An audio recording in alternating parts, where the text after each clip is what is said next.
Welcome back, MTN Giants podcast. Another pretty big day for the Giants. It's not Darren Waller level, but still pretty big. The Giants get Parris Campbell from the Indianapolis Colts. They also bring back Jihad and Darius Slayton, which was kind of surprising, I will say.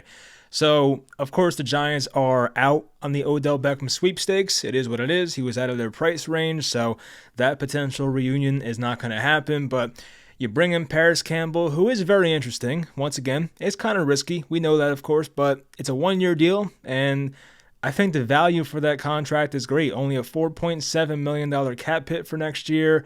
He could be ascending. You never know. I think he's a good scheme fit for this team as well. We know Darius Slayton, what his role was with this team last year. He is the field stretcher, and Jihad has plenty of experience playing in Don Martindale's defense, and he's a good rotational piece and a very well-liked guy in the locker room. So a successful day here for the Giants, I will say. All right, let's start with Parris Campbell, the new guy. He was signed first anyway, so it's only fair. But Parris Campbell, 25 years old, 6 feet tall, 207 pounds. Of course, a one-year, $4.7 million deal. Now, I think the deals for him and Waller, now, of course, the Giants didn't sign Waller to that contract. It was kind of inherited from the Raiders. But those guys are on very good contracts, and contracts that if you have to get out of them, it's not that hard. We went over Darren Waller. There's no dead cap hit after this year, so that's fantastic. And for Parris Campbell, if he goes back to getting hurt again or just doesn't produce, it's a one-year deal. So there's really no downside whatsoever to this move or the Darren Waller trade a couple days ago. So when you can really accumulate these low-risk and high-reward type moves, it makes your team, the greater possible outcome even better. So as long as things break the right way for the Giants, which in the past it hasn't, but there is a chance that these signings end up being great. Parris is a great scheme fit for this team. He's kind of had an odd career. Like, he's had some points where he was a field stretcher, a guy with a pretty, high ADOT, and he was getting targets down the field. But last year his ADOT was only like 6.4. Yeah, 6.4. So, I don't know what type of role he'll have with this team, but the Giants do have a good amount of slot receivers. I do have his snaps here. So Campbell played 756 snaps in the slot and 218 out wide. So obviously more of a slot guy. That's kind of what he's been used for with the Colts in his career, but does have the ability to play outside, which is nice. 6 feet tall is not too bad for a wide receiver. Guys like Odell Beckham and Antonio Brown are listed as shorter, and they were pretty damn good outside receivers. He ran a 4.31 40 at his combine back in 2019, a former second-round pick.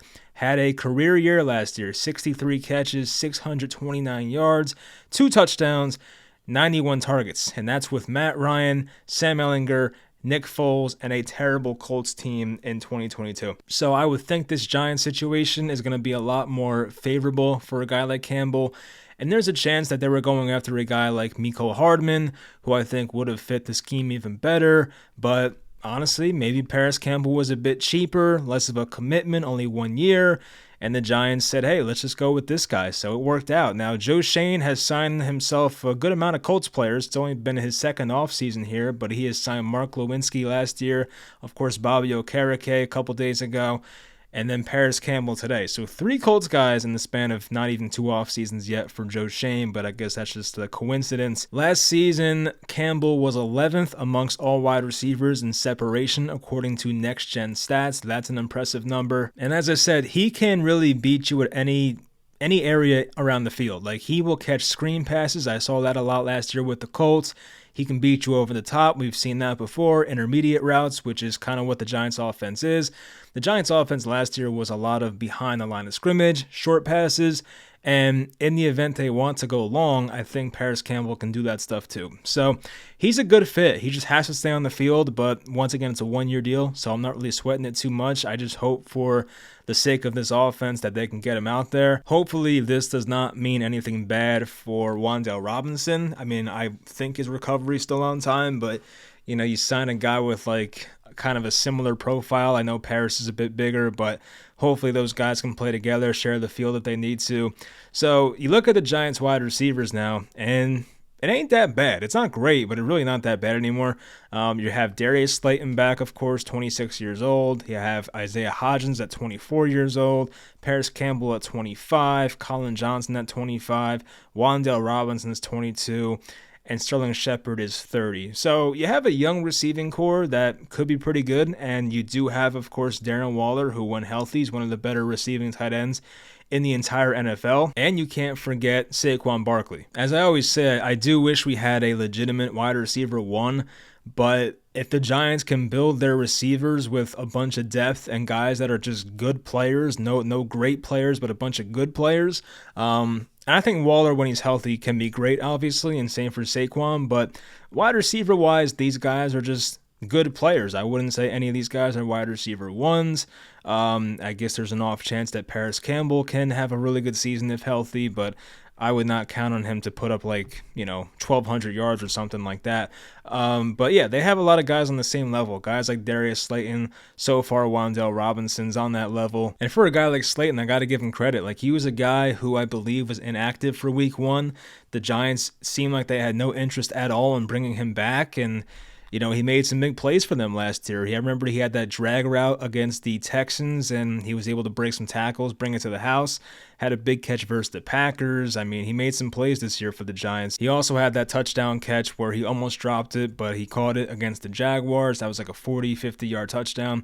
So he had his moments this year, and for him to, basically just stick with it and not get his hopes up and remain with this team, and he was definitely out of favor at one point. Once again, I think he was not even with the first team offense in training camp. So to make it this far, completely turn things around and get himself a second contract is great. And honestly, I don't love giving him credit, but Dave Gettleman had a good 5th-round pick. This is a good pick. 2019 5th round, I believe he was.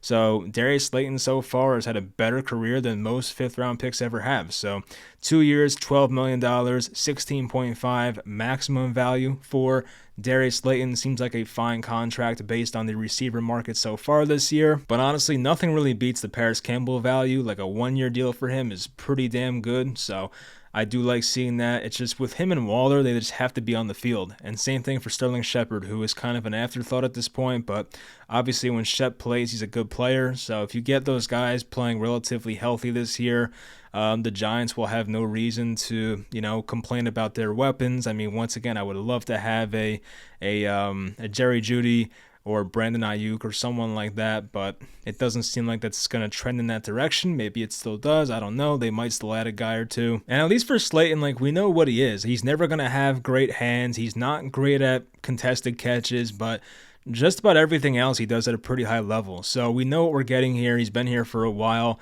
He has a year with this offense, so there is continuity there. He has chemistry with Daniel Jones, so that's the good news. There's no learning curve or anything like that. I know with a guy like some newer guys with Waller and Parris Campbell, you kind of have to worry about that stuff, but not here. Jihad Ward is also back on a 1-year deal, so of course there was that quote about Don Martindale, and he was talking about Jihad Ward. And he basically said, as long as I'm a coach, I want Jihad Ward with me. So that will continue as Jihad Ward remains a Giant, and so does Don Martindale. So a 1-year deal. Jihad started 11 games last year. That was the most he had since his rookie year with the Raiders back in 2016, back with the Oakland Raiders at that time. And he played for Indianapolis. What a surprise. So another Colts guy for the Giants. But he had, a career year kind of last year. Tied a career high with 3 sacks. He had his most tackles in a season at 43. 7 tackles for a loss. That was a career high. So the guy had a good year. 4 passes defended. That was the most in his career. 2 forced fumbles, the most in his career. So yeah, he was really good for a rotational pass rusher. The type of guy you want on your team. Locker room loves him. Apparently he blocks a lot of people on Twitter for no reason. I don't know why. I feel like a lot of Giants fans are blocked by him, and shockingly, I'm not one of them, so I don't know what Jihad's waiting for there. But yeah, I'm glad he's back. It's definitely a good defensive piece to have. Is this the end of Julian Love? I don't know. We'll see. There are some good safeties out there. I always bring up C.J. Gardner-Johnson, even a guy like Taylor Rapp I like from the Rams. So I don't know. We'll find out what the Giants do. They couldn't draft a guy as well. But speaking of the draft, wide receiver, that's also a possibility. I talked about that last night a bit with Anthony Rivardo on Fireside Giants. I was there last night doing a stream, so if you missed that and want to watch it, go for it. But we talked about some of the the Bears are signing Robert Tonyan, so Packers to Bears, look at that. But anyway, we talked about the wide receiver class. We talked about some of the top guys like Smith Najigba, and we had Quentin Johnston, Jordan Addison, and Zay Flowers, guys like that. So we gave our thoughts about those guys. So yeah, the Giants might go in that direction. I have a crush on Joey Porter out of Penn State, the cornerback. So the draft's interesting. I do feel like it's going to be a wide receiver or corner. I mean, of course, it might just be best player available, and we might not know. But I feel like if I had to lean a position based on where the Giants might be going or want to go, I would say wide receiver or cornerback. So we don't know yet, but it's looking like it's trending towards that direction. So yeah, so far it's been a pretty damn good free agency. I would say I'm pretty satisfied. The Waller move came out of nowhere, but I love it because it's kind of a low risk, high reward. Yeah, you gave up pick number 100, but how many times does that pick end up being anything great? Not too much. I mean, I get the downside. Yeah, Waller was hurt the last couple of years. He might come here and just get hurt again. I get it. Same thing with Parris Campbell. Yeah, he might play 5 games next year. Okay, but 1-year deal. It's worth it. Darius Slayton, of course, he's not the perfect player, so I get it. And the Giants do have a lot of the same guys they had last year. They did add Parris Campbell. They did add Darren Waller. But aside from that, it is the same receiving core. So, of course, we wanted a wide receiver 1. That market wasn't there. Joe Shane said, let me get one of the best tight ends in football. He brought him here, and hopefully he's healthy. He's still 30 years old. I think he'll be 31 at some point during the season next year. So as long as Darren Waller's healthy, though, he'll have a good season, I'm pretty sure. And, of course, we trust the coaching staff. That's the biggest thing. Of course, coaching matters a lot. The Giants, they may take a step back record-wise, of course. They might not be great in close games like they were last year, but I do have confidence that Daniel Jones will play better than he did last year. Well, stats-wise, I mean, once again, it might not result in more wins, but I think Daniel Jones, like statistics-wise, will play better. You have Saquon back. We'll see if he's extended or not, but for now, he's basically back on a 1-year deal, essentially. And yeah, you bring in other guys that are going to make this team better. So the Giants offense is moving in the right direction.